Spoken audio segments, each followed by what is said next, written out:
करते हैं लेक्चर 30। आज के लेक्चर में हम डिस्कस करने जा रहे हैं एक तो प्रैक्टिस क्वेश्चंस होम असाइनमेंट के तौर पे दिए गए थे, और फिर इंडिपेंडेंट डायरेक्टर में एक कंसेप्ट रह गया था। हमने उसके मैनर ऑफ अपॉइंटमेंट या सिलेक्शन वो हमने कवर कर लिया था। उसमें एक कंसेप्ट था हमारा एलिजिबिलिटी और इन एलिजिबिलिटी क्राइटेरिया। ये हमने आज के लेक्चर में इसको कवर करना है और क्वेश्चंस। लेकिन लेक्चर की तरफ चलने से पहले प्रीवियस लेक्चर में से कोई क्वेश्चन पूछना चाहते हो तो पूछ लीजिए। प्रीवियस लेक्चर में से कोई क्वेश्चन पूछना चाहते हो तो पूछ लीजिए।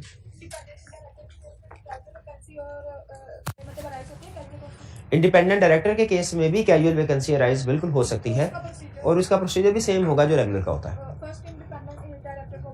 जी बिल्कुल बिल्कुल बिल्कुल, कैजुअल वैकेंसी वाला कंसेप्ट इंडिपेंडेंट डायरेक्टर पे भी अप्लाई होगा।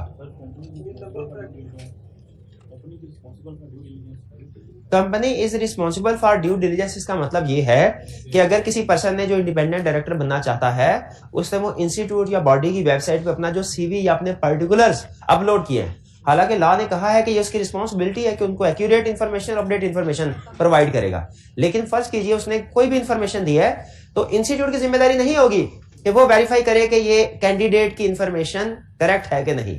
ये उस कंपनी की जिम्मेदारी होगी कि वो अपॉइंटमेंट से पहले ये इंश्योर करे कि वो सारे पर्टिकुलर्स ठीक है कि नहीं। ठीक है, अगर बाद में पता चला कि कोई पर्टिकुलर्स गलत है जिसकी वजह से वो इंडिपेंडेंट डायरेक्टर अपॉइंट हुआ था लेकिन बाद में डिस्क्वालीफाई हो गया, तो कंपनी ब्लेम नहीं करेगी इंस्टीट्यूट को। कंपनी इंस्टीट्यूट को ब्लेम नहीं करेगी इसके ऊपर। ये बात समझ आ गई? ड्यू डिलिजेंस का मतलब क्या हुआ? वेरिफिकेशन करना इंफॉर्मेशन। आउटसाइड व्यू का मतलब ये होता है कि इंडिपेंडेंट व्यू देना कि क्या करना चाहिए। कंपनी के अंदर असल में किसी भी पार्टी से अगर आप कोई फैसला करवाएंगे ना, तो वो हर पार्टी किसी ना किसी तरीके से उस फैसले से इफेक्ट हो रही होती है। तो हो सकता है वो अपनी फेवर का फैसला दे, लेकिन जब कोई आउटसाइड पार्टी होगी तो वो जो ओपिनियन देगी, वो जो वोट देगी, वो जो फैसला देगी, उसमें इंटरनली किसी भी पार्टी को फेवर नहीं दी गई होगी, बल्कि न्यूट्रल व्यू होगा। आउटसाइड व्यू का मतलब न्यूट्रल व्यू कहना। ठीक है, देखिए नंबर ऑफ मिनिमम या नंबर ऑफ मैक्सिमम डायरेक्टर में कौन से डायरेक्टर काउंट होते हैं, कौन से नहीं होते, वो उसने बता दिया। ठीक है, वो देखिए वो मिनिमम डायरेक्टर वाले उसमें क्या बताया था, कौन से डायरेक्टर काउंट, हाँ जी, बाय बॉडी कॉर्पोरेशन, जो कहा था नॉमिनेटेड बाय जो बॉडी कॉर्पोरेट और फेडरल गवर्नमेंट है, ये मिनिमम में काउंट होंगे, और जो क्राइटेरिया वाले हैं वो काउंट नहीं होते। तो क्राइटेरिया वाले काउंट नहीं होते, बाकी हर तरह के डायरेक्टर मिनिमम में काउंट होंगे। ठीक है, और क्या क्वेश्चन? रिलेटेड पार्टी का लफ्ज इस्तेमाल हुआ है कहीं पे इस कंसेप्ट में? किस जगह भी आज रिलेटेड पार्टी हम कहते हैं ऐसे लोगों को जो कंपनी या उसकी मैनेजमेंट के साथ एफिलिएटेड हो। जैसे फर्ज कीजिए डायरेक्टर तो है एक पर्सन, उस डायरेक्टर भी एक तरह से रिलेटेड पार्टी है, यानी कंपनी के साथ जो भी पर्सन डायरेक्टली या इनडायरेक्टली उसका कोई लेना देना होगा उसे हम रिलेटेड पार्टी कहते हैं। क्रेडिटर्स को भी कह सकते हैं जो कि अगर वो एक सिग्निफिकेंट अमाउंट सप्लाई करते होंगे। ठीक है, इसी तरह जो हमारे चीफ एग्जीक्यूटिव या डायरेक्टर्स के रिलेटिव्स होते हैं, स्पाउस है, चाइल्ड है, इनको भी रिलेटेड पार्टी कहते हैं। आप नोट करेंगे वो कुछ लीगल प्रोविजंस ऐसी हैं जिनमें लॉ ने रिलेटेड पार्टीज को भी कवर किया हुआ है। यानी बाज़ बात तो वो कहते हैं ना सिर्फ डायरेक्टर ने ये काम करना है, चीफ एग्जीक्यूटिव ने ये पाबंदी डायरेक्टर या चीफ एग्जीक्यूटिव के लिए, बाज़ बात वो उनके स्पाउस या माइनर चाइल्ड के लिए भी पाबंदी या रिस्ट्रिक्शन होती है। क्लियर? और की क्वेश्चन? नॉन जुडिशियल स्टैंप, देखिए ये भी स्टैंप पेपर होता है, लेकिन समझ लीजिए ये थोड़ा कम सवेयर होता है, यानी ये सिविल केसेस में यूज होता है। क्रिमिनल केसेस होते हैं ना, उनमें स्टैंप पेपर डिफरेंट, जो स्टैंप पेपर होता है वो डिफरेंट होता है, और जो सिविल केसेस है उनके लिए डिफरेंट है। तो ये चूंकि सिविल मैटर है इसलिए उसने non judicial stamp paper require किया है उसको, यानी सादा कागज पे नहीं आपने लिख के देना, लेकिन नॉन जुडिशियल स्टैंप पेपर पे लिखना। इसमें लिखना क्या होता है? किस चीज की अंडरटेकिंग है? हाँ जी, इंडिपेंडेंट डायरेक्टर ने रिक्वायरमेंट्स पूरी कर दी।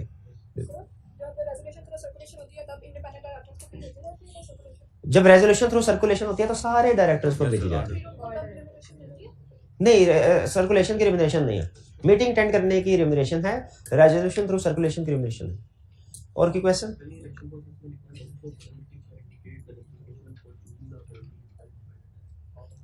हाँ, वो कह रहा है कि जब आपने नोटिस भेजना है, जब भी डायरेक्टर्स का इलेक्शन हो, डायरेक्टर्स अपॉइंट करने हो, क्या जिस जनरल मीटिंग में डायरेक्टर्स को अपॉइंट करने हैं उसके नोटिस में ये बात लिखी जाती है कि इस वाली जनरल मीटिंग में हम डायरेक्टर्स को अपॉइंट करेंगे? ये बात लिखी जाती है कि नहीं लिखी जाती? बिल्कुल लिखी जाती है। तो ये कह रहा है कि इसमें अगर तो कोई ऐसे डायरेक्टर्स भी होंगे जो इंडिपेंडेंट है, तो आपने जहां पे नोटिस में ये लिखना है कि डायरेक्टर्स का इलेक्शन होगा और उस इलेक्शन के जरिए से डायरेक्टर अपॉइंट होंगे, वहां पे कुछ ना कुछ कोटा आपने इंडिपेंडेंट डायरेक्टर्स का भी रखा होगा।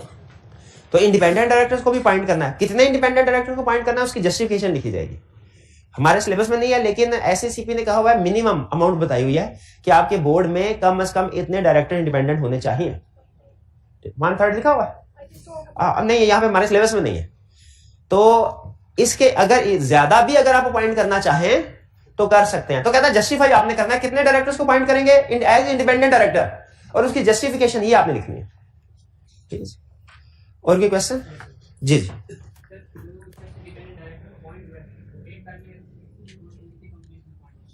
जो शख्स डायरेक्टर अपॉइंट हुआ है वो एक वक्त में कितनी कंपनीज में डायरेक्टर अपॉइंट, लॉ ने ये लिमिट नहीं बताई हमारे सिलेबस में नहीं है। हमारे सिलेबस में उसने सिर्फ इतना कहा है कि एक पर्सन मैक्सिमम जितना हम बताएंगे ना उतनी कंपनीज का डायरेक्टर अपॉइंट हो सकता है। उसने तादाद नहीं बताई, लेकिन वो तादाद उसमें 5 है। एक पर्सन मैक्सिमम 5 लिस्टेड कंपनीज का डायरेक्टर अपॉइंट हो सकता है। ठीक है, वो कंपीटिंग बिजनेस भी हो सकते हैं। चीफ एग्जीक्यूटिव के लिए कंपीटिंग बिजनेस का डायरेक्टर बनना मना है। डायरेक्टर या चीफ एग्जीक्यूटिव बनना मना है। चीफ एग्जीक्यूटिव डायरेक्टर्स के लिए नहीं मना। एक डायरेक्टर किसी दूसरे कंपनी में भी डायरेक्टर बन सकता है, बिल्कुल बन सकता है। मैक्सिमम कितनी कंपनीज में? 5 लिस्टेड कंपनीज में। 5 लिस्टेड कंपनीज में। और इसमें कहता है सब्सिडरीज को नहीं गिनना, यानी अगर एक कंपनी है उसकी सब्सिडरी भी है और वो दोनों जगह डायरेक्टर है तो हम उसको एक ही मानेंगे। तो एक डायरेक्टर मैक्सिमम 5। और की क्वेश्चन? सर, जो हमने पढ़ा था नॉमिनी डायरेक्टर को हम डीन डायरेक्टर कहते हैं और वो मिनिमम नंबर में भी काउंट होता है अगर बाय बॉडी कॉर्पोरेट और गवर्नमेंट हो तो उसका तो सब और क्रेडिटर जो होता है उसको नहीं हम काउंट करते। तो जो डीन डायरेक्टर है उसकी तो राइट्स और ड्यूटीज वही होंगी ना जो रेगुलर डायरेक्टर। जिसको लॉ ने कह दिया ना डीम डायरेक्टर है, उसके ऊपर सारी रिक्वायरमेंट्स कंपनीज एक्ट की वैसे ही अप्लाई होती है जैसे वो रेगुलर डायरेक्टर हो। यहाँ पे लिखा हुआ है नॉन एग्जीक्यूटिव डायरेक्टर जो है ना वो मैनेजिंग अफेयर्स में कंपनी के इन्वॉल्व नहीं हो सकता। तो बाय जो बॉडी कॉर्पोरेट और उसके होता है गवर्नमेंट, तो वो तो हो सकता है ना? नहीं, वो डायरेक्टर्स होते हैं। वो मैनेजिंग अफेयर्स का मतलब है कंपनी के ऑपरेशंस को मैनेज करना। तो सर इस मतलब के जो राइट्स एंड ड्यूटीज हैं और पावर्स हैं वो भी अप्लाई होंगे? हाँ जी, जो राइट्स एंड ड्यूटीज है वो इन पे भी अप्लाई होंगी। और कोई क्वेश्चन? चलिए अब हम इन क्वेश्चन की तरफ चलते हैं। आपको होम असाइनमेंट दी गई थी। क्वेश्चन 23 कह रहे Haider limited a listed company. Listed को अंडरलाइन कर लें। क्यों अंडर करवाता हूं लिस्टेड को? क्योंकि लॉ की प्रोविजन समटाइम लिस्टेड में डिफरेंट और अनलिस्टेड में डिफरेंट वे में अप्लाई होते हैं। Is in the process of finalisation of financing facility with the bank. Financing facility किसे कहते हैं? लोन को। लोन को वो लोन फाइनल कर रहा है। Bank requires a copy of board resolution for approval of terms of financing. Bank को बोर्ड रेजोल्यूशन की कॉपी चाहिए। However, no board meeting is planned in the near future and few directors are out of country. लेकिन कोई meeting plan नहीं है और कुछ directors country से बाहर हैं। देखिए क्वेश्चन में जब उसने क्लियरली कह दिया कि कोई मीटिंग प्लान नहीं है तो इसका मतलब सोल्यूशन में आप बोर्ड मीटिंग की ऑप्शन नहीं बता सकते। सोल्यूशन में बोर्ड मीटिंग की ऑप्शन क्यों नहीं बता सकते? उसने क्लियरली कह दिया है कि no board meeting is plan. अगर वो ये लाइन ना लिखता तो हम ये बात भी करते कि आप बोर्ड मीटिंग कंडक्ट करवा लें। जो डायरेक्टर्स कंट्री में नहीं है वो थ्रू वीडियो कॉन्फ्रेंसिंग अटेंड कर लेंगे मीटिंग को, क्योंकि जो पर्सन वीडियो कॉन्फ्रेंसिंग के जरिए से मीटिंग को अटेंड करते हैं वो मीटिंग में प्रेजेंट समझे जाते हैं। जो पर्सन वो चाहे डायरेक्टर हो चाहे शेयर होल्डर्स हो, वीडियो कॉन्फ्रेंसिंग के जरिए से मीटिंग को अटेंड करते हैं वो मीटिंग में प्रेजेंट समझे जाते हैं। इसीलिए हम ये मशवरा देते हैं उसको। लेकिन अभी ये सिलेक्शन नहीं देंगे, अभी ये ऑप्शन नहीं देंगे। अभी ऑप्शन क्यों नहीं देंगे? क्योंकि उसने कह दिया no board meeting is planned in the near future. ठीक है। अच्छा, in the light of provisions of company explain what alternative course of action is available to HL and steps it would require to take assuming that nothing in this regard is stated in articles of the company. दो बातें बतानी है। पहली चीज क्या करना चाहिए और दूसरी चीज कैसे करना चाहिए। दो चीजें। ये रेजोल्यूशन, क्या कोई ऐसी ऑप्शन है लाने बताई कि मीटिंग के बगैर ही फैसला हो जाए? Resolution through circulation. तो हम पहले से बताएंगे कि this financing facility can be approved by passing A resolution through circulation, और फिर इसके बाद उसको बताएंगे कि रेजोल्यूशन थ्रू सर्कुलेशन पास कैसे होनी है, उसके रूल्स बताएंगे। ठीक है, वो रूल्स क्या है? Resolution shall be circulated to all the directors and All directors signed in writing by all directors. including papers, necessary papers Once signed cannot be revoked. signed by all directors, one signed, Cannot be revoked. और क्या था वो? To be noted in subsequent meeting. शाबाश। Question 23 में कोई problem? अब 24 की तरफ आते हैं जी। इससे अच्छा, ये 24, 25 इंडेमनिटी फॉर नेग्लिजेंस और वायलेशन ऑफ लॉ पे बेस कर रहे हैं। ठीक है, कि अगर डायरेक्टर्स ने कोई ऐसी नेग्लिजेंस की, वायलेशन ऑफ लॉ की, तो क्या उसे माफ किया जा सकता है? ठीक है, अगर उसके खिलाफ कोर्ट में प्रूव हो गया कि उसने नेग्लिजेंस की थी, उसने वायलेशन ऑफ लॉ की थी, अगर कोर्ट में प्रूव हो गया, फिर उसे कंपनसेट नहीं। हाँ, अगर वो कोर्ट में इनोसेंट प्रूव हो गया, कंपनसेट क्या? यहां पे देखते क्या कहता है, कहता है Rashid was appointed as CEO of Chalak limited. At the time of his appointment, Adil, one of the major shareholder and founder member, informed him that since last 4 years, CL is paying 90% cash dividend to all the shareholder. पिछले 4 सालों से हर share holder को 90% cash dividend pay किया जाए। अच्छा, cash dividend, ये इसको underline कर ले, ये एडिशनल कंसेप्ट आपको समझा रहा हूं। कैश डिविडेंड का मतलब डिविडेंड इन कैश नहीं है। कैश डिविडेंड का मतलब करेंसी नोट्स में डिविडेंड पे करना नहीं होता। कैश डिविडेंड का मतलब है आपको बैंक अकाउंट में पेमेंट की गई है। डिविडेंड ना 2 तरह से पे हो सकता है, एक रुपीज में, एक अदर देन रुपीज। हाँ, बोनस शेयर का कंसेप्ट पता है आपको? बोनस शेयर के जरिए। तो कैश डिविडेंड का मतलब होता है डिविडेंड आपको अमाउंट में, बैंक अकाउंट में, क्योंकि कैश में बड़ी ट्रांजैक्शन कैश में अलाउ नहीं करता। आपने ये टैक्स में पढ़ा होगा। तो डिविडेंड तो बड़ी ट्रांजैक्शन होती है, तो इसमें कैश डिविडेंड हम बोलते हैं, लेकिन इससे मुराद क्या होती है? Dividend through bank account. इसका अपोजिट क्या कैश डिविडेंड का? बोनस डिविडेंड या बोनस शेयर्स। कह रहा है कैश डिविडेंड पे कर रही है। However, Adil mentioned that he did not like to pay dividend to minority shareholder and advised Rashid not to pay from this year. Rashid informed Adil that as per provisions of Companies Act, chief executive shall be punishable with imprisonment that may extend to 2 years and with fine which may extend to 5 million rupees if dividend is not paid within specified period of time after dividend has been declared. Rashid उसको बता रहा है, आदिल बता रहा है, नहीं राशिद बता रहा है। हाँ, राशिद बता रहा है आदिल को, राशिद बता रहा है आदिल भाई आपकी हाइश अपनी जगह पे पसंद, लेकिन अगर मैंने डिविडेंड डिक्लेयर हो गया और उसे 10 वर्किंग डेज में पे ना किया तो मुझे सख्त सजा मिलेगी, जो कि 2 साल तक की कैद भी हो सकती है और 5 मिलियन रुपीस भी। अच्छा, अब इसके बाद आगे आदिल क्या कह रहा है? Adil propose Rashid to sign a contract with CL in which it will be clearly indicated that Rashid will be indemnified against all sort of liabilities if any imposed on him due to non-payment of dividend to the minority shareholder of CL. Contract was signed on 28th March 2020 between CL and Rashid. Is this contract valid? क्यों valid नहीं है? हाँ जी, company indemnify नहीं कर सकती अगर कोई violation of law हो, लॉ की वायलेशन। अच्छा, अगर इसका कोई रूटीन का काम होता ना, नेग्लिजेंस होती, इसने ऑर्डर टाइम पे डिलीवर करना होता, लेकिन ज्यादा छुट्टियां कर लेता और ऑर्डर टाइम पे डिलीवर नहीं हुआ, कंपनी को नुकसान हो गया, वो रेटिफाई हो सकती थी, वो रेटिफाई हो सकती है। लेकिन जिससे लॉ की वायलेशन हो रही हो, एक्सेप्ट करना, ये रेटिफाई नहीं हो सकता। इसलिए ये कॉन्ट्रैक्ट क्या है? ये वॉइड है। वैसे भी आपने शायद कैफ और बिजनेस लॉ में भी पढ़ा होगा कि हर वो एग्रीमेंट जो कि लीगल प्रोविजन लॉज के अगेंस्ट हो, लीगल रिक्वायरमेंट के अगेंस्ट हो, वो वाइड होता है। ठीक है, वो जनरल। लेकिन यहां पे तो कंपनीज एक्ट ने स्पेसिफिकली डिस्कस भी कर दिया, उन्होंने कहा हम ये केस हमेशा वाइड होगा, बिल्कुल वाइड होगा। एग्री करते हैं इसकी इंडेमनिफिकेशन होनी चाहिए। अगर ये 10% को राशि 10% शेयर होल्डर को डिविडेंड पे ना करे और इसको ऑर्डर किया जाए 5 मिलियन रुपीस फाइन पे करो, क्या ये फाइन राशिद अपनी जेब से अदा करेगा या कंपनी से? बाद में कंपनी इसको पैसे वापस करेगी कि भाई हमारी वजह से आपने केस का सामना करना पड़ा तो ये लीजिए फाइन? नहीं करेगी। ये कॉन्ट्रैक्ट वाइड है। ऐसा कोई कॉन्ट्रैक्ट हुआ भी है तो लॉ कहेगा उसकी कोई हैसियत नहीं। 25 Asad filed criminal case against Bilal who is working in capacity of chief financial officer of shining star limited on the premise that Bilal has misappropriated SSL's fund to the tune of 10 million. Criminal case file हुआ कि बिलाल ने 10 million दाएं बाएं किए, हेर फेर किया। Bilal appointed Messrs. Dyanadar and company legal advisor and provided all the evidence with respect to all the allegations raised by Asad in the said criminal case and paid rupees 500,000 on count of legal fees. Bilal ने क्या किया? बिलाल ने कहा ठीक है, आपको मुझ पे इल्जाम है, किसी वकील को अपॉइंट करते हैं, वो सारी तफ्तीश करेगा और बता देगा कि मैंने फ्रॉड किया कि नहीं। लॉयर अपॉइंट भी हुआ, उसने उसको एविडेंस भी दे दिया, अपने आप को बेकसूर साबित करने में उसके कितने पैसे लगे? 5 लाख रुपए। Based on documentary evidence provided by Bilal, the court acquitted, that is declared Bilal as innocent. Court ने उसको रिहा कर दिया। Bilal requested SSL management to indemnify him rupees 500,000 paid by him to the lawyer and provided the legal advisor invoice along with other necessary documents.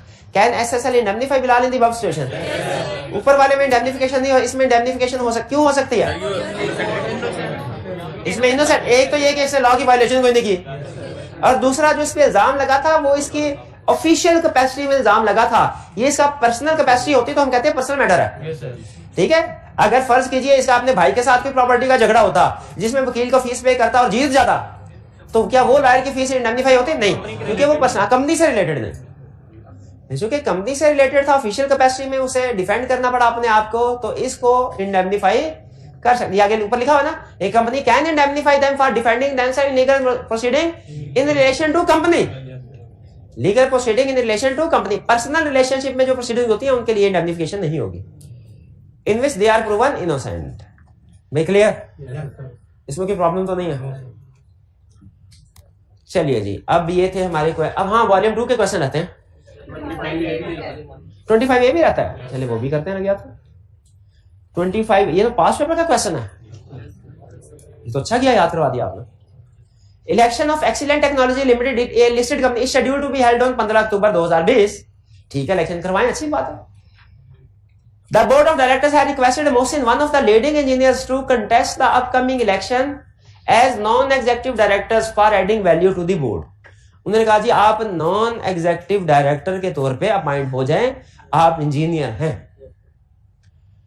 फिर अच्छा, हमने तो non executive की जो एग्जांपल पढ़ी थी वो रिप्रेजेंटेटिव वाले थे कि वो नॉन एग्जीक्यूटिव होती है। उन रिप्रेजेंटेटिव के अलावा भी कोई नॉन एग्जीक्यूटिव डायरेक्टर हो सकता है? यस, हो सकता है। इस केस स्टडी से हमें पता चला क्या एग्जीक्यूटिव डायरेक्टर की 2 एग्जांपल क्या थी, एम्प्लॉय और चीफ एग्जीक्यूटिव। नॉन एग्जीक्यूटिव की एग्जांपल्स क्या थी, रिप्रेजेंटेटिव बाय क्रेडिटर और representative federal government body corporate.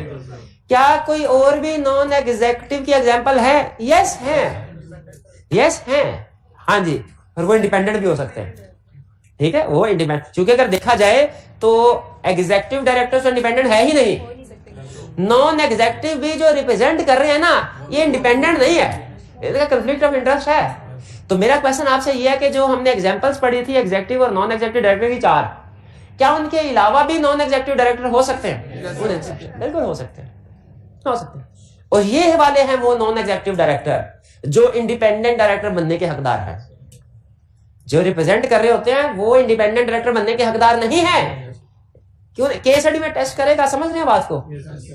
चलिए, अब वो कह रहे बिल्कुल, हमने कहा जी बनाए, शौक से बनाए इनको, अगर अच्छा इंजीनियर है तो। Before responding to the offer of ETL's board, Mohsin has sought your advice on the following concern। Mohsin ने कहा मुझे एडवाइस दीजिए। पहले, since he has no relationship with ETL's neither pecuniary or otherwise, can he contest the election as non executive director। ये लफ्ज pecuniary, इसका मतलब क्या है? गूगल करे, गूगल पेक्यूनरी का मतलब क्या, मुझे नहीं पता। देखा था माली, वो जो बाग वाला माली, पैसे के मतलब मनी रिलेटेड। हाँ, वो कहते हैं मेरा इस कंपनी के साथ पैसों का तो कोई ताल्लुक ही नहीं है। यानी क्या कह रहा है, अब मैंने कोई शेयर खरीदा, ये पेक्यूनरी का लफ्ज लिख ले, ये एग्जाम में आ गया ना, उधर आप फिर कंफ्यूज हो जाएंगे इसका मतलब क्या था।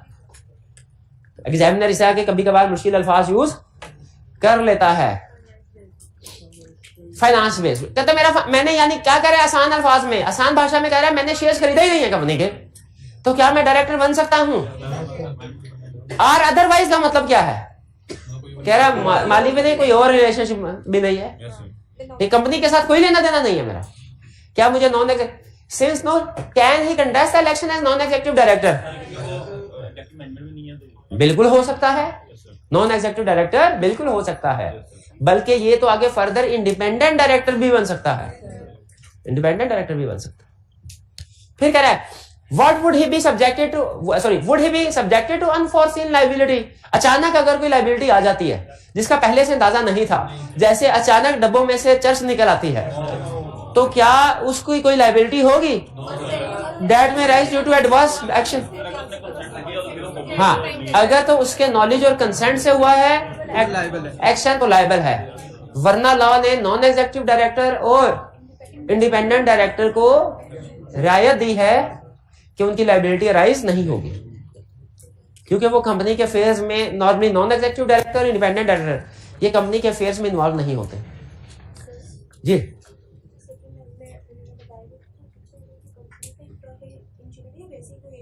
नहीं, one of the leading engineer से मुराद ये कंपनी का एम्प्लॉय नहीं, इंजीनियर।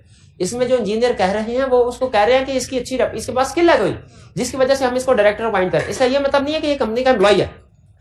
अगर एम्प्लॉय होता तो वो तो अंडरस्टूड था, वो तो कभी नॉन एग्जीक्यूटिव डायरेक्टर बन ही नहीं सकता, वो तो एग्जीक्यूटिव डायरेक्टर होता। 25 क्लियर। नेक्स्ट चलते हैं अब हम वॉल्यूम 2 की तरफ। जी कल कर चले जी, कल कर लेते हैं जैसे आप कहें। आज क्या पढ़ने जा रहे हैं अब हम?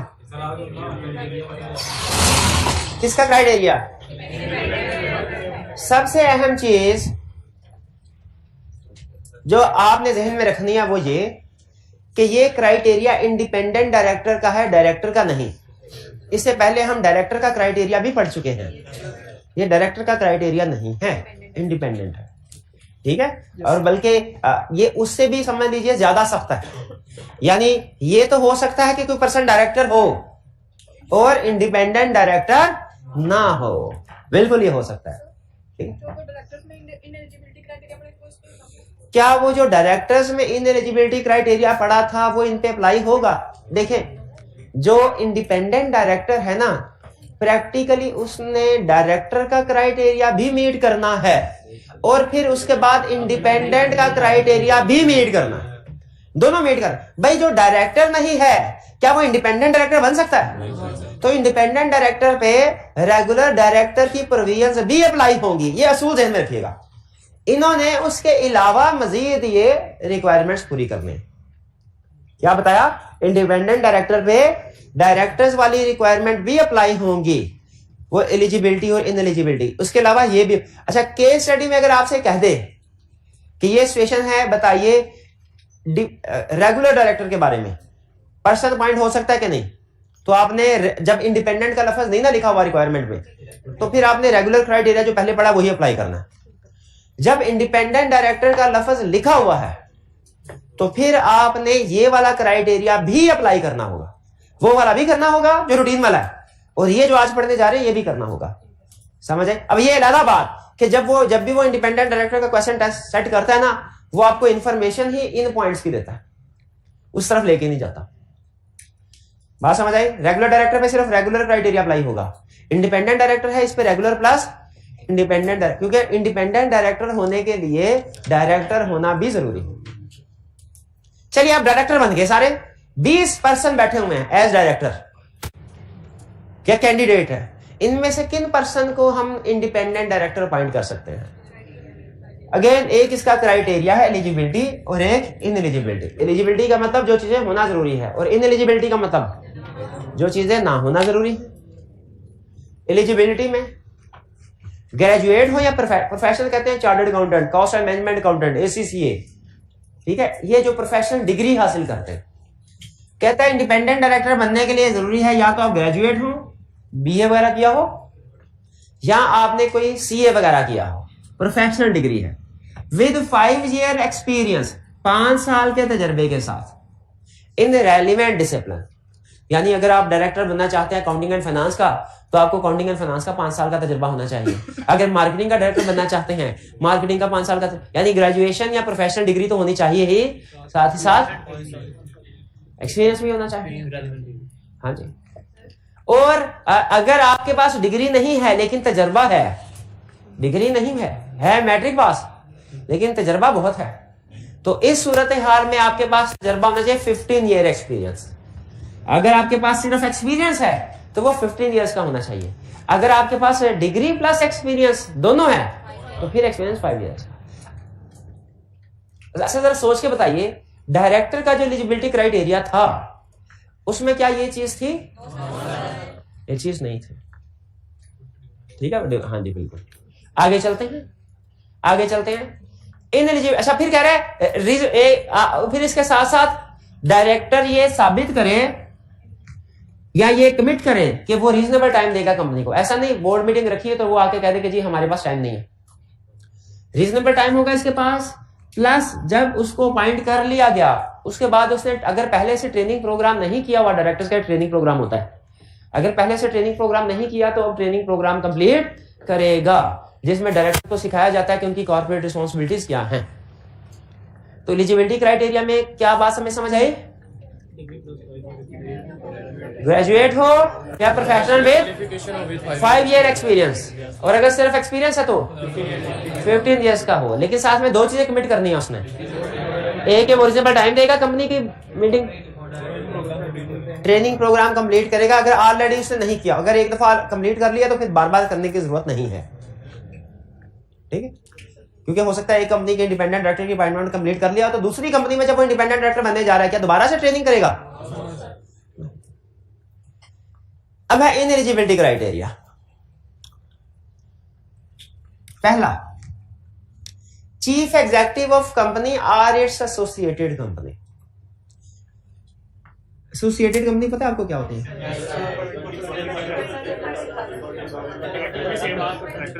एक तो होती है ना होल्डिंग कंपनी, सब्सिडरी कंपनी, वो तो हम पढ़ चुके हैं। एक एसोसिएटेड कंपनी भी होती है। हाँ जी, अगर आपके एक कंपनी किसी दूसरी कंपनी के 50% से ज्यादा शेयर्स खरीदे तो वो होल्डिंग सब्सिडरी होती है। और अगर 20% से ज्यादा शेयर्स खरीदे एसोसिएटेड हो जाती है। ठीक है, अच्छा गैस कीजिए दुनिया में एसोसिएटेड कंपनी ज्यादा है कि होल्डिंग सब्सिडरी? एसोसिएटेड ज्यादा। तो कह रहे हैं अगर कोई पर्सन चीफ एग्जीक्यूटिव है किसका? उसको अच्छा चीफ एग्जीक्यूटिव डीम्ड डायरेक्टर होता है, ये मैंने आपको बताया हुआ है। और अभी एक स्टूडेंट ने क्वेश्चन पूछा था कि डीम्ड डायरेक्टर है तो क्या उसके ऊपर सारी डायरेक्टर्स वाली रिक्वायरमेंट्स अप्लाई होंगी? बिल्कुल होंगी, बिल्कुल होंगी। ठीक है, सारी डायरेक्टर्स वाली बिल्कुल होंगी अप्लाई, ये जेहन में रखिएगा। तो चीफ एग्जीक्यूटिव है कंपनी का, क्या वो इंडिपेंडेंट डायरेक्टर अपॉइंट हो सकता है? वैसे तो लॉ ने हमें बता दिया नहीं हो सकता, ना बताता हमें फिर भी पता था। हमने कहा chief executive non executive director नहीं हो सकता तो आगे इंडिपेंडेंट कैसे होगा? वो नहीं हो सकता।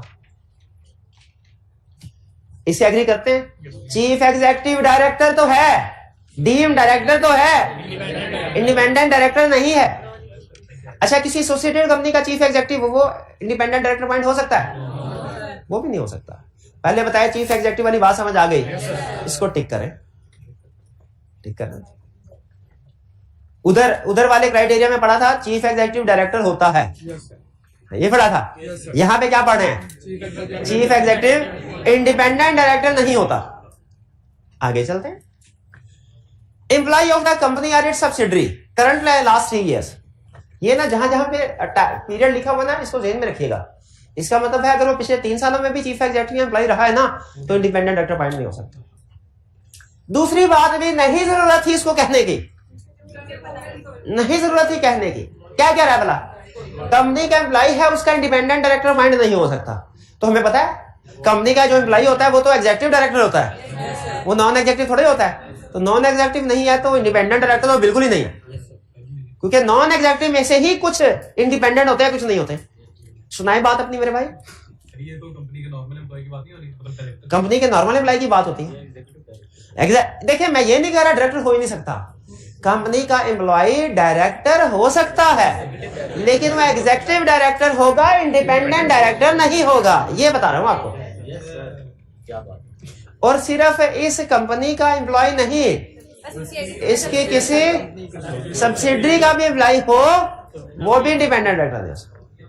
और सिर्फ आज का नहीं, पिछले 3 साल में भी अगर एम्प्लॉय रहा है फिर भी नहीं हो सकता।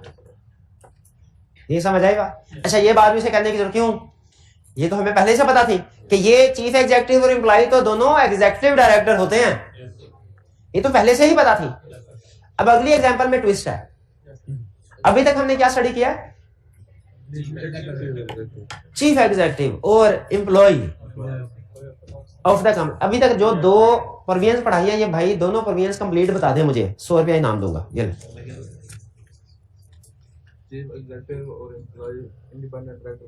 चीफ एग्जीक्यूटिव और एम्प्लॉय कंपनी के इंडिपेंडेंट डायरेक्टर अपॉइंट नहीं हो सकते। आपको सबसे बड़ी रीजन क्या बताई थी कंपनी लॉ में फेल होने की? इनकम्प्लीट। क्या इनका आंसर कंप्लीट है? इनका आंसर 1/3 है। किस टाइप ऑफ कंपनी?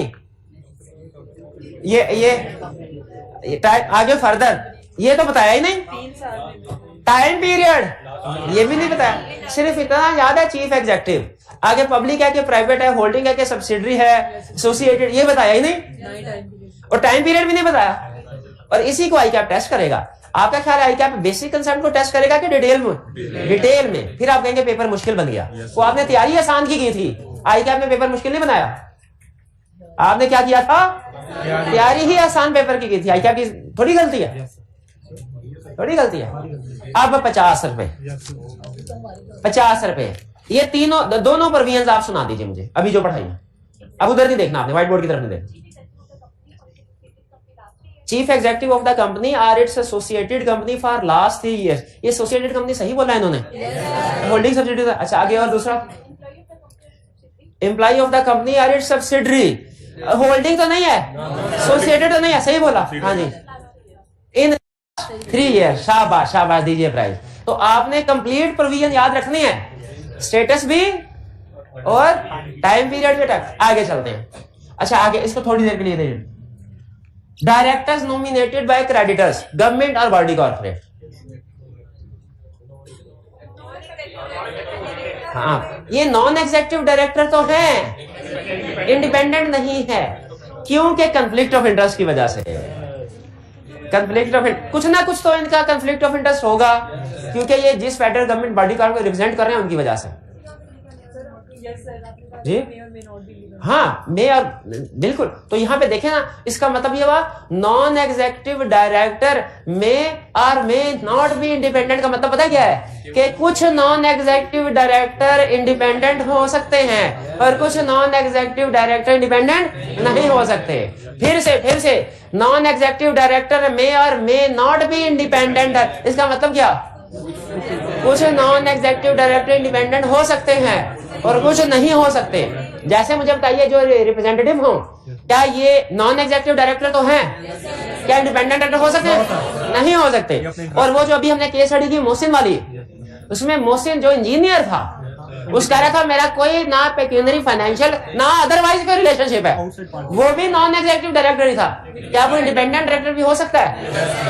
यस। ये बात समझ आ गई आपको? फिर इसके बाद, a person who had material business relationship with company in last 3 years, जिसका बिजनेस के साथ कोई मटेरियल रिलेशनशिप है। अभी थोड़ी देर पहले उन्होंने पूछा सर क्या रिलेटेड पार्टी में था, शायद कोई मेजर सप्लायर वगैरह रिलेटेड पार्टी हो सकते हैं? हो सकते हैं। वो डायरेक्टर भी हो सकते हैं।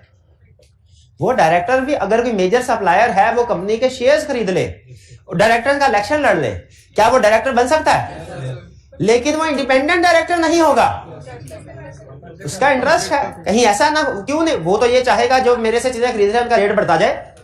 जो मेरे से चीजें खरीद रहे हैं उसका इंटरेस्ट है, वो इंडिपेंडेंट डायरेक्टर नहीं है। तो ये बात भी समझ आ गई हमें।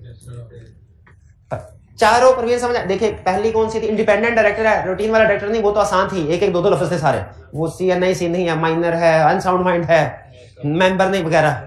ये थोड़ा सा उसने इसमें टाइप ऑफ कंपनी भी ऐड किया है, टाइम पीरियड भी ऐड किया हुआ है। पहले उसने क्या कहा था? इंडिपेंडेंट डायरेक्टर कौन नहीं बन सकता? Chief executive, company associated last 3 years। फिर उसने क्या कहा? Employ subsidiary last 3 years। फिर क्या कहा? Person representing company. बट इसके साथ लास्ट 3 year तो नहीं था, नहीं इसके साथ नहीं था। फिर लास्ट में हमने पढ़ा मटीरियल बिजनेस रिलेशनशिप, इसके साथ भी 3 years था। 3 पर भी 3। अब टाइम पीरियड वाली पूरी हो गई। अब आगे चलते हैं। Directors who served board for 3 consecutive terms। 3 एक पर्सन है, पहले साल में इंडिपेंडेंट डायरेक्टर अपॉइंट हुआ, दूसरे साल में भी इंडिपेंडेंट डायरेक्टर अपॉइंट हुआ, तीसरे साल भी इंडिपेंडेंट डायरेक्टर अपॉइंट हो गया, क्यों नहीं हो सकता वो देर में जाकर? क्योंकि इतना लेंथी ड्यूरेशन है कि अगर पहले इंडिपेंडेंट था भी अब नहीं रहा। तो कोई भी किसी भी किस्म का डायरेक्टर जब 3 कंसेक्यूटिव टर्म्स पूरी कर ले तो वो 4th टर्म के लिए इंडिपेंडेंट डायरेक्टर बन सकता है, इंडिपेंडेंट डायरेक्टर नहीं बन सकता। बनना भी नहीं चाहिए, इंडिपेंडेंट अब तो नहीं रहा ना, तो पता नहीं प्रैक्टिकली तो रिश्ते हो जाते हैं उनके इतने अरसे में। मैं इधर का वो कहता है मेरा बच्चा है, उसने अभी मूवीज में देखते हैं ना, ड्रामा में इस तरह होता है, डायरेक्टर है पार्टनर, ये इसीलिए उसने कहा कंसेक्टिवली अगर आप 3 टर्म्स बनाते हैं तो आप इंडिपेंडेंट डायरेक्टर नहीं है। क्या दोबारा कभी भी इंडिपेंडेंट डायरेक्टर बन सकता है? ब्रेक दे दे, ब्रेक 3 साल के बाद ब्रेक दे दे 1 टर्म के लिए, कहीं मैं घर बैठता उसके बाद फिर आ जाए, फिर बन सकता है। शादी वगैरह हो गई, शादी तो पता है, वगैरह एक्सप्लेन करें, मंगनी निकाह स्पेसिफिक है, लॉ के स्टूडेंट है भाई आप, ये एटसेट्रा नहीं लिखना होता, हमने स्पेसिफिक लीगल प्रोविजन के ऊपर फोकस करना होता है। आगे चलते हैं, 3 कंसेक्यूटिव टर्म समझ आ गए? अच्छा, close relative of company's promoter director or major shareholder. क्या? हाँ, वो शादी वगैरह इधर फंस गया। क्लोज रिलेटिव, भाई बहन वालदैन, क्लोज रिलेटिव।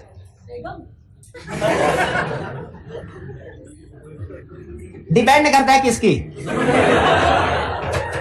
अगर डायरेक्टर, प्रमोटर और मेजर शेयर होल्डर तो फिर यस, वरना नो।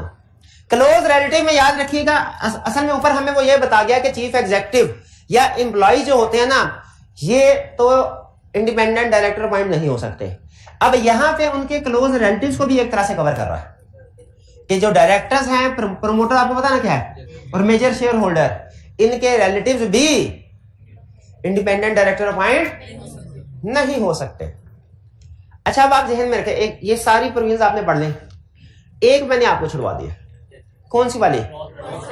क्रॉस डायरेक्टरशिप और सिग्निफिकेंट लिंक हो तो भी director appoint, sorry, independent director appoint नहीं हो सकते। क्रॉस डायरेक्टरशिप ध्यान में रखिएगा, जब कभी ये क्रॉस डायरेक्टरशिप का लफ्ज आपके ध्यान में है, ये क्रॉस आपके ध्यान में आ जाना चाहिए, ठीक है? ये है हमारी कंपनी ए लिमिटेड, ये है दूसरी कंपनी बी लिमिटेड, ठीक है? इसके 2 डायरेक्टर्स हैं ए लिमिटेड के, एक्स और वाई, ठीक है? इधर है एस और टी, और तीसरा डायरेक्टर एक्स हो गया हुआ, वो ए दूसरी कंपनी में हुआ था, ये कंपनी लाता, एक्स 2 कंपनीज में डायरेक्टर है, हो नहीं सकता ऐसा? हो सकता, ठीक है? और ये रेगुलर डायरेक्टर है, यानी समझ लीजिए कंपनी के फुल टाइम एम्प्लॉय। एक्स तो इंडिपेंडेंट डायरेक्टर अपॉइंट नहीं हो सकता, रेगुलर डायरेक्टर, एग्जीक्यूटिव डायरेक्टर है, शेयर होल्ड कर रहा है, नहीं हो सकता। वाई भी नहीं हो सकता, इसका ऐसा ही है। लॉ यहां पे ये कह रहा है, क्या एक्स एक दूसरी कंपनी में डायरेक्टर है, इस दूसरी कंपनी में क्या इस एक्स के एस और टी के साथ लिंक्स होंगे कि नहीं? एक कंपनी में एक डायरेक्टर है, एग्जीक्यूटिव डायरेक्टर, वो दूसरी कंपनी में भी एग्जीक्यूटिव डायरेक्टर है, क्या एक कंपनी में एग्जीक्यूटिव डायरेक्टर उसका इंडिपेंडेंट डायरेक्टर अपॉइंट हो सकता है? नहीं हो सकता।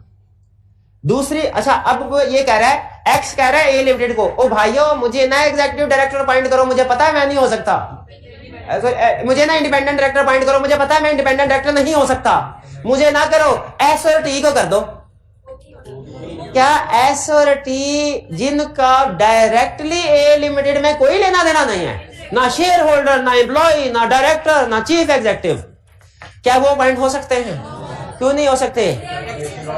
उनकी लिंकिंग है, उनकी क्रॉस, इसको कहते हैं क्रॉस डायरेक्टरशिप है। तो क्रॉस डायरेक्टरशिप या लिंक होने की वजह से भी अगर किसी डायरेक्टर के साथ लिंक है तो अपॉइंट नहीं हो सकते। इसको एक तरह से, ये है तो वैसे प्रोफेशनल लिंक, लेकिन इसको एक तरह से समझा जाता है ये क्लोज रिलेशनशिप क्रिएट हो गया इनका, और क्लोज रिलेशनशिप डायरेक्टर के साथ जिसका हो वो इंडिपेंडेंट डायरेक्टर अपॉइंट नहीं हो। ये क्रॉस डायरेक्टरशिप समझ आई? कि वो कह रहा है कि मैं एक्स कह रहा है मुझे ए लिमिटेड का इंडिपेंडेंट डायरेक्टर ना बनाओ, मैं नहीं बन रहा, मुझे ना बनाओ, ऐसे को बना दो। क्यों नहीं? अगर एक्स को बना देंगे तो एक्स, इसकी रीजन सुन ले, एक्स फिर साइड पे होके एक्स को कहेगा भाई मेरी बात सुन, इधर हम भाई भाई हैं, तो इधर क्या दुश्मन हो जाएंगे हैं? इधर तुम मेरी फेवर की, मैं तुम्हारी फेवर की बात करता हूं, तो इधर भी आओ ना, इधर भी तुम मेरी फेवर की, मैं तुम्हारी फेवर की बात करूंगा। In short, S is not independent in A limited because of links with x. Cross directorship वाली बात समझ आ गई?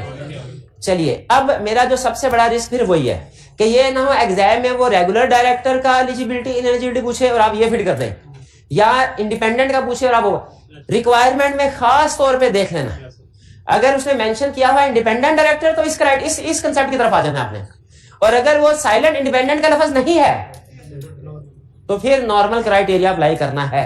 इस रूल को फॉलो करेंगे जी। चलिए, ये था हमारा आज का। अच्छा, एक चीज और छोटी सी कह रहे, पब्लिक सेक्टर कंपनी याद है आपको? पब्लिक कंपनी और पब्लिक सेक्टर कंपनी में फर्क दिखाया था। वो गवर्नमेंट, कौन सी वाली government? Public sector. Yes, public sector company में भी कंपनी है, उसके ऊपर कंपनी एक्ट अप्लाई होगा कि नहीं? कंपनी है तो अप्लाई होगा। उसका इंडिपेंडेंट डायरेक्टर अपॉइंट करना है। क्या गवर्नमेंट का कोई सरकारी अफसर अपॉइंट हो सकता है? क्यों नहीं हो सकता? ये चीज भाई, वो तो गवर्नमेंट के पहले ही इशारों पे काम करता है, वो पब्लिक सेक्टर कंपनी में इंडिपेंडेंट कैसे हो सकता है? यही समझा रहा है। In case of public sector company, independent director shall not be in service of government of Pakistan और बॉडी कंट्रोल्ड बाय गवर्नमेंट, ना गवर्नमेंट ऑफ पाकिस्तान, या अगर इसके कोई प्रोविंशियल इदारा है उसके अंडर, उसका भी एम्प्लॉय नहीं होगा। क्योंकि जो सरकारी, यहां पे इन शॉर्ट पता क्या कह रहा है, सरकारी एम्प्लॉय सरकारी कंपनी में इंडिपेंडेंट डायरेक्टर नहीं हो सकता, क्योंकि वो इंडिपेंडेंट नहीं है ना, गवर्नमेंट के काम कर रहा है। क्लियर? ये था हमारा। मुश्किल तो नहीं था? थोड़ा सा मुश्किल तो होगा ना, थोड़ा सा मुश्किल भी नहीं था। तो फिर एसोसिएटेड में और सब्सिडरी किस जगह पे यूज होता है, कहाँ नहीं, तो इसमें आप कंफ्यूज हो जाएंगे ना। पक्का केस स्टडी सॉल्व कर लेंगे फिर? चलिए, आज की केस स्टडी लाजमी सॉल्व करनी है, और कल याद कराना जो आज के 3 केसेस रह गए हैं वॉल्यूम 2 के कल करेंगे इंशाल्लाह। आज का लेक्चर खत्म करते हैं। अल्लाह हाफिज।